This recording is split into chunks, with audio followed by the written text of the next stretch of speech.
जय माता दी। कैसे हैं आप सब? आशा करूँगा कि माता रानी की अनुपम कृपा से आप सभी माता रानी के प्यारे भक्तजन बहुत ज़्यादा अच्छे होंगे, अपने घर पर अपने परिवार के साथ सुरक्षित होंगे। आज है सैटरडे और जैसा कि आप सब जानते ही हैं कि हम हर सैटरडे माता रानी की एक नई चमत्कारी कहानी आप सबसे साझा करते हैं #सैटरडे पॉडकास्ट के माध्यम से। जो भी कहानी आप हमें भेजते हैं ईमेल के द्वारा, इंस्टाग्राम के द्वारा, वो कहानी हम सैटरडे में सभी श्रद्धालुओं तक पहुंचाने की कोशिश करते हैं। तो अगर आपके पास भी आपकी कोई भी ऐसी कहानी है जो आप हमें भेजना चाहते हैं कि और भक्तों तक पहुंचे, ट्रेन राइडर के सैटरडे पॉडकास्ट में आए, तो आप अपनी कहानी हमें ईमेल कर सकते हैं। हमारा ईमेल आईडी है ayushmaurya@gmail.com, या फिर आप हमें इंस्टाग्राम पर भी आकर अपनी कहानी भेज सकते हैं वॉइस मैसेज के through. Instagram handle train rider के नाम से ही इंस्टा पर अवेलेबल है। आज की कहानी आप सबके लिए बहुत ज़्यादा अलग होने वाली है, क्योंकि एक सैटरडे में आपके लिए 2 स्टोरी है। तो इसके लिए आप पूरा पॉडकास्ट को अच्छे से सुनिएगा। देखिए, पहली कहानी हम तक जो साझा किया है वो नवीन जी ने शेयर किया है, जो कि अयोध्या के निवासी हैं। पहले तो तहे दिल से हम इनका आभार और धन्यवाद प्रकट करते हैं कि इन्होंने अपनी कहानी हम तक साझा की है। साथ ही साथ इनका और ज़्यादा आभार इसलिए प्रकट करते हैं क्योंकि इन्होंने काफ़ी इंतज़ार किया। देखिए, सैटरडे पॉडकास्ट में होता क्या है कि कभी कभी कहानियाँ हमारे पास नहीं होती हैं, और कभी कभी कहानियाँ आती हैं लेकिन थोड़ा सा समय नहीं मिल पाता है। मुश्किल यही होता है कि किसी और की कहानी के लैंग्वेज को समझ के अपनी आम भाषा में आप सभी तक अच्छी तरीके से साझा करना थोड़ा सा डिफ़िकल्ट हो जाता है। लेकिन हमारा पूरा प्रयास रहता है कि आप सब तक हम वो कहानी पहुँचाएँ। इसके लिए नवीन जी का भी धन्यवाद। उन्होंने इतने समय तक इंतज़ार किया और अपने धैर्य को बनाए रखा। नवीन जी बताते हैं कि माँ भगवती के दर्शनों के लिए जून के महीने में गए थे। बहुत ज़्यादा माता रानी के दरबार पहुँचते रहते हैं, हमेशा माता रानी को याद करते रहते हैं। कई इनके साथ ऐसी घटनाएं भी होती हैं, लेकिन इनका विश्वास, आस्था माता रानी के प्रति कभी भी टूटता नहीं है। विश्वास, आस्था ऐसे ही बना रहता है। ये कहते हैं कि इन्होंने जब माँ भगवती की यात्रा की शुरुआत की जून के महीने में, ये धर्म की नगरी कटरा पहुंचे। अगले दिन नेक्स्ट अपनी यात्रा की शुरुआत करने के लिए माता रानी के यात्रा ट्रैक से आगे बढ़े, अर्धकुंवारी पहुंचे और इनके साथ इनके परिवारवासी भी थे। परिवार में इनके मम्मी पापा भी थे, साथ ही साथ इनके मामा भी लोग थे, काफ़ी लोग इनके फैमिली में थे। ये लोग जब अर्धकुंवारी से हिमकोटी मार्ग के माध्यम से माता रानी के भवन की ओर प्रस्थान कर रहे थे, तो इनके परिवार में कुछ लोग आगे चले गए और कुछ लोग पीछे रह गए। इनके साथ इनके पिताजी, इनके मामा जी और ये साथ में ही थे। और हुआ क्या कि हेमकोटी मार्ग पर अचानक से लैंडस्लाइड हो रहा था। हालांकि जैसे ये आगे बढ़ने ही वाले थे, इनके पैरों में दर्द बहुत तेजी से शुरू हो गया और ये चल ही नहीं पा रहे थे, एकदम ये चल ही नहीं पा रहे थे। तो ऐसे में ये बोले कि मैं यहीं थोड़ा सा बैठूंगा। तुरंत वो बैठ गए और उनके साथ उनके जो फैमिली में पिताजी, मामा जी जो लोग भी थे, वो लोग भी बैठ गए वहाँ पे। और जैसे वो बैठे, थोड़ी देर बाद ही वहाँ पर बहुत बड़ा पत्थर जो है वो उस मार्ग पर गिरा, काफ़ी बड़ा लैंडस्लाइड हुआ। ऐसे में उन्होंने ये बात तो महसूस की कि अगर वो थोड़ी देर पहले अगर आगे बढ़ गए होते और बैठे नहीं होते, तो शायद उनकी ज़िंदगी अब चली जाती, उनकी ज़िंदगी नहीं बचती। लेकिन माता रानी की ऐसी कृपा होती है कि माता रानी अपने बच्चों को कभी भी दुख में नहीं देखती हैं।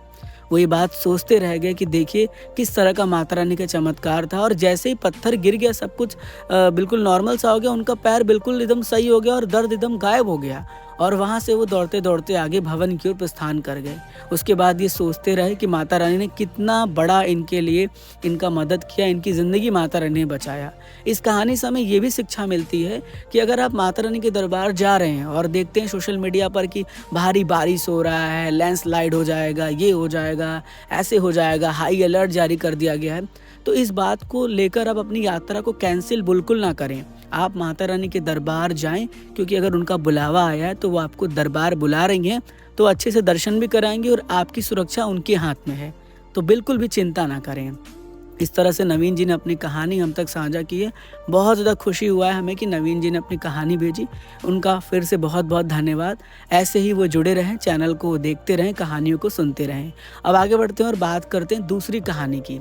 दूसरी कहानी हमसे सतीश पाठक जी ने साझा किया है, जो कि हरियाणा के रहने वाले हैं। सतीश पाठक जी जो बताते हैं अपनी कहानी में कि उनकी कितनी ज़्यादा इच्छा रहती है किसी चीज़ के लिए और माता रानी उनकी इच्छा को पूरा भी करती हैं। इस कहानी से जो आप सुनने वाले से ये भी शिक्षा मिलेगी कि अगर आप सच्चे मन से माता रानी से कोई भी चीज़ मांगते हैं, कोई इच्छा जताते हैं, तो माता रानी उस इच्छा को ज़रूर पूरा करती है।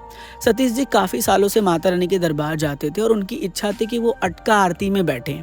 लेकिन माता रानी की जो कृपा होती है ना, तो सब कुछ होता है। इनके पास पैसा नहीं था, 2000 रुपये की पर्ची ये कटा नहीं सकते थे और इनकी बस यही इच्छा होती थी कि माता रानी मुझे एक बार अपने जीवन में अटका आरती में ज़रूर बैठाना। मैं तो 2000 नहीं लगा सकता, लेकिन मुझे पूरा भरोसा है कि आप बैठाएंगी। हर बार दरबार जाते थे, ये इच्छा ज़ाहिर करते थे, हर बार दरबार जाते थे, इच्छा ज़ाहिर करते थे।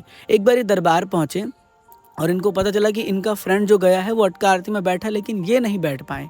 तो माता रानी से गुस्सा हो गए, बोलने लगे माता रानी आप मुझे अटका आरती में नहीं बैठा रही हो, अब मैं दरबार नहीं आऊँगा।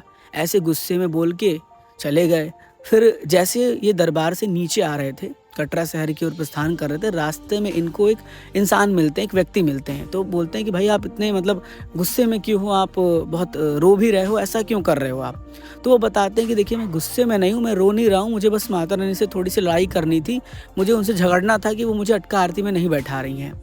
मैं इतने सालों से आ रहा हूँ, मेरा दोस्त जो है अभी आना शुरू हुआ है, वो बैठ गया लेकिन मैं नहीं बैठ पाया। तो बोलते हैं 2000 रुपये की पर्ची कटा लो। बोलते हैं मेरे पास इतनी पैसे नहीं कि मैं 2000 रुपये की पर्ची कटाऊँ। अच्छा, अब ऐसा हुआ, वो इंसान तो जो है अपना चल रहा था रास्ते में, वो बोला कि कोई बात नहीं, आप माता रानी से सच्चे मन से कुछ अरदास करके जाओ, इस ट्रैक में जा रहे हो, आँख बंद करके अरदास करो, अगली बार आओगे आपकी अरदास ज़रूर पूरा होगी।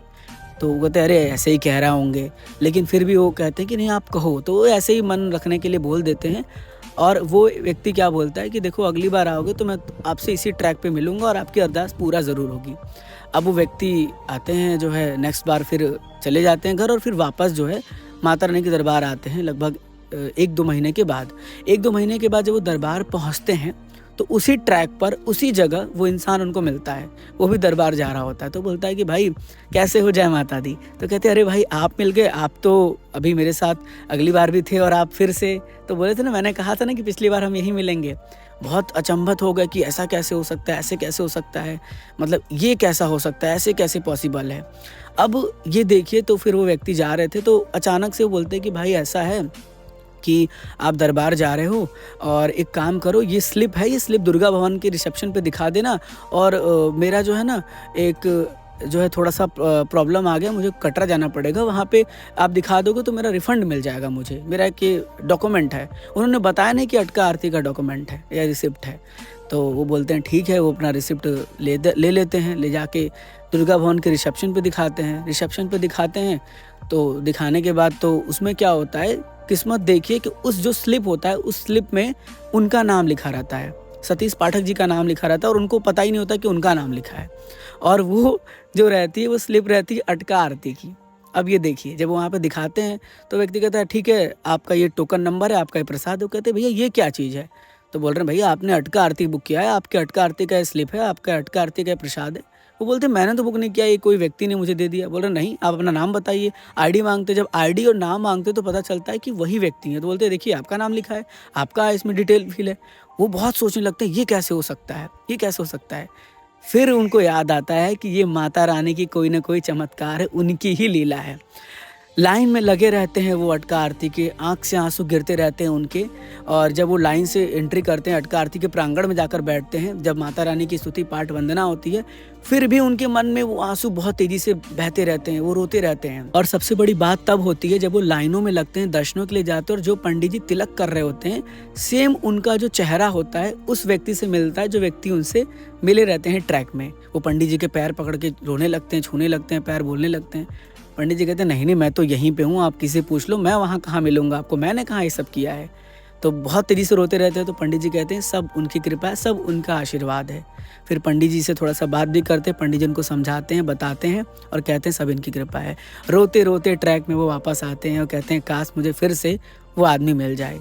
तो ऐसे में ये अपनी कहानी उन्होंने साझा किया, जिसमें समझ लीजिए कि मैं जब कहानी पढ़ रहा था ना तो मेरे आँख से आंसू गिर रहे थे। अभी भी मेरे रोंगटे खड़े हो चुके हैं कि माता रानी ने किसी भी रूप में आकर कभी भी अपने भक्तों का उद्धार कर देती हैं। और हाँ, अगर आपकी मनोकामना सच्ची है, सच्चे मन से आप अरदास लगाते तो पूरा ज़रूर होता है। सतीश पाठक जी ने भी यही कहा कि इनकी इच्छा थी अटका आरती में शामिल होने की, माता रानी ने पूरा किया और किस्मत देखी कि सब कुछ उनका उसी तरह से फील था, वही सब सारा डिटेल उनका मैच कर रहा था।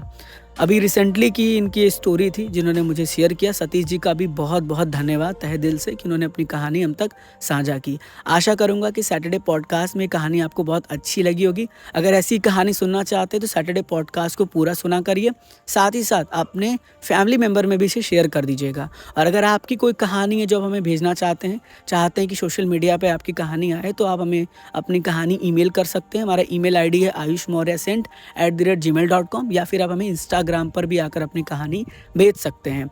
और किसी को अगर कहानी का थोड़ा देखना है कि नवीन जी ने किस तरह से कहानी लिख के भेजी है, कैसे भेजना है, तो इंस्टाग्राम के स्टोरी टैब में भी मैंने नवीन जी की कहानी का एक ओवरव्यू पोस्ट कर दिया है कि उन्होंने कैसे अपनी कहानी हमें लिख के भेजी है। तो चलिए, बहुत बहुत धन्यवाद। माता रानी आप सबका जो है कल्याण करे, आप सबको खुश रखे, दरबार बुलाए। God bless you all. जय हिंद, जय माता दी।